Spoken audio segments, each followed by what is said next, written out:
ನಮಸ್ಕಾರ ಪ್ರಿಯ ವೀಕ್ಷಕರೇ, ಪ್ರಸ್ತುತ ನಾವು ಪ್ರಯಾಣ ಬೆಳೆಸ್ತಿದ್ದೇವೆ. ಇತ್ತೀಚಿನ ಪ್ರಸ್ತುತ ವಿದ್ಯಮಾನಗಳಲ್ಲಿ ಹೆಚ್ಚಾಗಿ ಸಿಜೆಪಿ ಕಾಕ್ರೋಚ್ ಜನತಾ ಪಾರ್ಟಿಯ ಬಗ್ಗೆ ತುಂಬಾ ಕೇಳಿ ಬರ್ತಿದೆ. ನನ್ನ ಪ್ರಕಾರ ಇದು ಒಂದು ವಿದ್ಯಾರ್ಥಿಯ ಹೋರಾಟವಾಗಿ ಪ್ರಾರಂಭವಾಗಿ ಅದರ ರೂಪರೇಷು ಬೇರೆಯ ಒಂದು ದೃಷ್ಟಿಕೋನದಲ್ಲೇ ಬದಲಾಗ್ತಾ ಇದೆ ಅಂತ ಹೇಳಿದ್ರೆ ತಪ್ಪಾಗಲಾರದು. ಕಾರಣ ಅವರ ಉದ್ದೇಶ ನಿಖರವಾಗೇ ಇರಬಹುದು. ಯಾಕೆ ಈಗ ಪರೀಕ್ಷೆಯಲ್ಲಿ ಹಗರಣಗಳು ತುಂಬಾ ನಡೀತಾ ಇದೆ.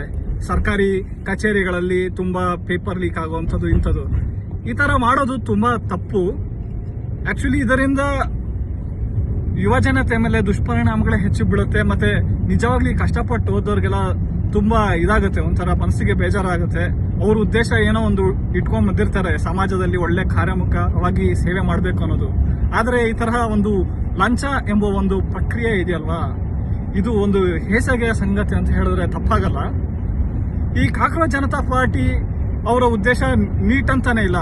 ಪರ್ಟಿಕ್ಯುಲರ್ ಆಗಿ ಒಬ್ಬ ಪರ್ಸನ್ ಇಳಿಸುವಂತ ಪ್ರಯತ್ನ, ಒಂದು ಸಮಾಜ ಸ್ವಾಸ್ಥ್ಯತೆಯನ್ನು ಕೆಡುವ ಪ್ರಯತ್ನನೂ ಆಗಿದೆ. ಅದರ ರೂಪರೇಷವೇ ಇತ್ತೀಚೆಗೆ ಬದಲಾಗಿ ಹೋಗಿದೆ. ಇದೇನೇ ಇರಲಿ, ಇದು ವಿದ್ಯಾರ್ಥಿ ಸಂಘಟನೆಗಳಲ್ಲಿ ಕೆಲವೊಂದು ಕುಕೃತ್ಯಗಳನ್ನು ನಡೆಸ್ತಿದ್ದಾರೆ ಅನ್ನೋ ಮಾತು. ಯಾಕೆ ಅಂತ ಹೇಳಿದ್ರೆ ನೋಡಿ, ವಿದ್ಯಾರ್ಥಿ ಸಂಘಟನೆಗಳು ಹೋರಾಟದ ಬಗ್ಗೆ ಬೇರೆ ರೀತಿ ಇರುತ್ತೆ. ಇವರು ತಲವಾರುಗಳಿಟ್ಕೊಂಡು ಇದೆಲ್ಲ ಯಾವ ರೀತಿಯ ಒಂದು ಸಂದೇಶ ಸಮಾಜಕ್ಕೆ? ಊಟಕ್ಕೆಲ್ಲ ಎಲ್ಲಿ ಬರುತ್ತಿದೆ ಇವರಿಗೆ ಫಂಡಿಂಗ್ಸು? ಎಲ್ಲ NGOಗಳು ಅವ್ರು ಮಾಡ್ತಿರೋದು ಹಗರಣ ಸರಿನೇ ಇದೆ. ಅವರು ಎಲ್ಲದನ್ನು ಚಕ್ಮೆಟ್ ಇಡ್ತಾ ಇದ್ದಾರೆ. Modi government one by one step by step ಎಲ್ಲೆಲ್ಲಿ ಬೆನ್ನು ಮುರಿಬೇಕೋ, ಎಲ್ಲೆಲ್ಲಿ ದೇಶಕ್ಕೆ ಆಂತರಿಕ ದಂಗೆಗಳನ್ನ ಎಲ್ಲಿ ತಡೆಗಟ್ಟಬೇಕೋ ಅದು ಪ್ರಯತ್ನ ಮಾಡ್ತಿದ್ದಾರೆ. ಎಲ್ಲ ಒಂದೇ ಸಲ ಆಗುವಂತಹ ಪ್ರಕ್ರಿಯೆ ಅಲ್ಲ. ಇದು ನಮ್ಮ ಜನತೆಗೆ ಮೂಢ ಜನರು ಏನೇ ಒಂದು ಉದ್ದೇಶ ಮಾಡಿದ್ರೆ ಅದ್ರ ಬಗ್ಗೆ ತಿಳ್ಕೊಳಲ್ಲ. ಹೆಚ್ಚಾಗಿ ಸುಮ್ಮನೆ ಪ್ರತಿಭಟನೆ ಅಂತ ಬಂದ್ಬಿಡ್ತಾರೆ. ಅದಕ್ಕೆ ಹಿಂದಿಲ್ಲ ಮುಂದಿಲ್ಲ, ಅಪ್ಪಿಲ್ಲ ಅಮ್ಮಿಲ್ಲ, ಈ ತರಹ ಒಂದು ನಡೀತಿದೆ ಘಟನೆಗಳು ಸಮಾಜದಲ್ಲಿ. ನೋಡಿ, ಇವರು ಬರೀ ಎಡಪಂಥೀಯ ವಿಚಾರಧಾರೆಗಳೇ. ಅದರಲ್ಲಿ ನೋಡಿದ್ರೆ Jammu Kashmir protest article 370 restore ಮಾಡಬೇಕು ಅನ್ನೋದ್ರ ಬಗ್ಗೆನೂ ಅದರಲ್ಲಿ ಉಲ್ಲೇಖ ಇದೆ. ಒಮರ್ ಅಬ್ದುಲ್ಲಾ ಇದಾನಲ್ಲ, ಆತನಿಗೆ ಈ ವಿದ್ಯಾರ್ಥಿಗಳ ಸಂಘಟನೆ ಜೊತೆ ಅವನ ಬೇಳೆ ಬೇಯಿಸ್ಕೊಡೋದು ಹೇಗೆ, ಅದ್ರ ಬಗ್ಗೆ ಮಾತಾಡೋದಿಲ್ಲ ಯಾರು. ಮತ್ತೆ ಇವ ಕೇಜ್ರಿವಾಲ್ ಇನ್ನೊಬ್ಬ ಮತ್ತೊಬ್ಬ ಸಂಘಟನೆಗಳೆಲ್ಲ ಬಂದು ಅವ್ರಿಗೆ ಬೇಳೆ ಬೇಯಿಸ್ಕೊತಾರೆ, ಅದೇನು? ಮತ್ತೆ ಇಲ್ಲಿ ಫಾರ್ಮರ್ಸ್ ರಿಫಾರ್ಮ್ಸ್ ಇದೇನು? ಏನ್ ಮಾಡ್ತಾ ಇದಾರೆ?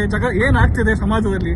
ಇದ್ರ ಬಗ್ಗೆ ಬುದ್ಧಿ ವಿವೇಚನೆ ಇರುವಂತಹ ಪ್ರತಿಯೊಬ್ಬರು ಯೋಚನೆ ಮಾಡಬೇಕಾಗಿದ್ದ ಸಂಗತಿ. ಯಾಕೆಂದ್ರೆ ಒಂದು ದೇಶದಲ್ಲಿ ಇದ್ಮೇಲೆ ಆ ದೇಶಕ್ಕೆ ಋಣಿಯಾಗಿರ್ಬೇಕು. ಭಾರತ ದೇಶದಲ್ಲಿ ಇಟ್ಕೊಂಡು ಬೇರೆ ದೇಶಕ್ಕೆ ಜೈಕಾರಕ್ಕೆ ಹೋಗೋದು, ಆ ದೇಶಕ್ಕೆ ಒಂದು ಸಪೋರ್ಟಿವ್ ಆಗಿ ಬೆಂಬಲ ನೀಡೋದು, ಇದೆಲ್ಲ ಯಾವ ರೀತಿಯ ಬೆಳವಣಿಗೆ? ಇದು ಶುದ್ಧ ತಪ್ಪು. ಅಷ್ಟು ನಿಮ್ಗೆ ಇಷ್ಟ ಇಲ್ಲ ಅಂದ್ರೆ ಭಾರತ ಬಿಟ್ಟು ತೊಲಗಿ ಹೋಗಿ, ನಿಮ್ಮ ದೇಶಕ್ಕೆ ಏನು ಬೇಕೋ ಅದು ಬಿಟ್ಬಿಟ್ಟು ಈ ತರ ಎಲ್ಲ ಭಾರತದಲ್ಲಿ ಅನ್ನ ನೀರು ಕುಡ್ಕೊಂಡು ನಮ್ಮ ದೇಶಕ್ಕೆ ವಿಷ ಬುದ್ಧಿ ಬಿತ್ತುತ್ತಾರೆ, ವಿಷ ಬೀಜ. ಇದು ಯಾವತ್ತೂ ಸರಿಯಲ್ಲದ ಸಂಗತಿ ಅಂತ ಹೇಳಿದ್ರೆ ತಪ್ಪಾಗಲಾರದು. ಇದನ್ನು ಪ್ರತಿಯೊಬ್ಬ ವ್ಯಕ್ತಿಗಳು ವಿವೇಚನೆಯುಕ್ತವಾಗಿ ಯೋಚನೆ ಮಾಡಬೇಕಾದ ಸಂಗತಿ. ನೋಡಿ, ಇದು ಯೋಚನೆ ಮಾಡಿ ಇದರ ಬಗ್ಗೆ ತಮ್ಮ ಅಭಿಪ್ರಾಯಗಳನ್ನು ಮಂಡಿಸಿ ಅಂತ ಹೇಳಕ್ಕೆ ನಾನು ಇಚ್ಛೆ ಪಡ್ತೀನಿ. ಧನ್ಯವಾದಗಳು ಪ್ರಿಯ ವೀಕ್ಷಕರೇ.